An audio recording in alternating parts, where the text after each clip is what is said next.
समय समय पूजा व्रतरे पाटिको अरचु लगे आ खट्टा टिके खाइबाकू भारी मन हुए। हेले खट्टा करियाकू तो बहुत समय दरकार, एते धैर्य काहा पाखरे थाए।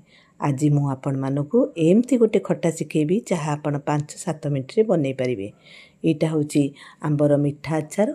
एथिपई सबले फ्रेश आंब जोटा हाथ को टाण लागुथबो नेबे। आंब को भल भाबरे धोईकी मु एमती छोट छोट खंडरे काटी देइची। चोपा छड़ेनी, आपण चाहिए चोपा छड़े पारिबे। ए टांकुआ को मु एमती बाहर फिंगी नेइची। आमे सबु आंबरे मिठा आचार करबानी, एथिपई मु 300 ग्राम आंब को यूज करिबी। एबे आमे गोटे कढ़ई रे अल्प टिके तेल नबा। तेल गरम होला परे अल्प टिके सोरिष सेतिरे पकेबा। सोरिष फुटी गला परे ता भितरे पकेबा अदार छेचा आउ ए समय भृसुंगा पत्र किछि धोईकी सेतिरे पकेई देई भल भाबरे भाजी नबा। आउ ता संगरे एबे 3-4टा कंचा लंका को एमती मझिरु दी गड़ करी भांगी पकेई दबा। एबे काटी थिबा आंब खंड को इथिरे पकेई दबा।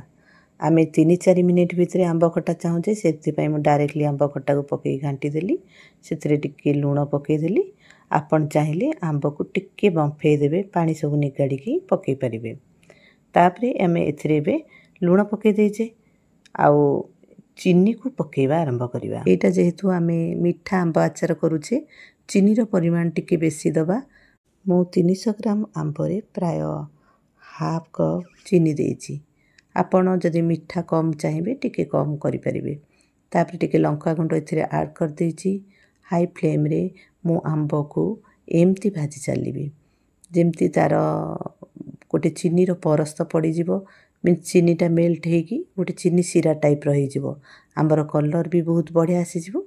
एमती आकु भाजी चलीबा, कंटिन्यूअसली आकु चलेबा, नले तळ लागी जिवो आ चीनी सीरा हेकी एटा हार्ड हे जिवो। कंटिन्यूअसली आमे एमती आंब खट्टा को चलौथिबा। देखंतु केते सुंदर कलर हे जे गलानी, बढ़िया बास्ना भी आसिलानी।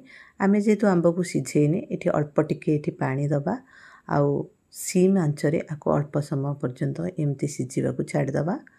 तापरे आमे को भल भाबरे घांटी की मिसई नबा। आउ एबे एथिरे आमे ऐड कर दबा 2-3 स्पून जीरा गुंड। आपण जीरा गुंडर परिमाण 1-2 स्पून कम बेसी करि परिबे, किंतु बेसी देबे नाही। अति ओभर देले एटा टेस्टटा भल रहिबोनी। आपणकर खट्टार परिमाण देखिकी आपण जीरा गुंड देबे। एबे पानी अंश मरी गलानी, हमर खट्टा भी प्रिपेयर हे गलानी। आपण एमती खट्टा करिकी थरे खांतु, केमती लागिला मते कहंतु। जदि आपनको रेसिपीटी भल लागि थाए चैनल टी को सब्सक्राइब करिया को भूलिबेनी, लाइक भी करि देबे। आउ जदि आपनकर किछि कमेंट्स भी थाए मते कमेंट सेक्शन रे जणाई परिबे। हाँ, ए आचार विषय गोटे जिनिस कहूची, आपण आकु संगे संगे खाई परिबे, स्टोर करी बहुत दिन मध्ये रखि परिबे। एमती भल भल रेसिपी पाइबा पई वाच करंतु आउ ट्यून करंतु ग्रीन पांडा कुकिंग।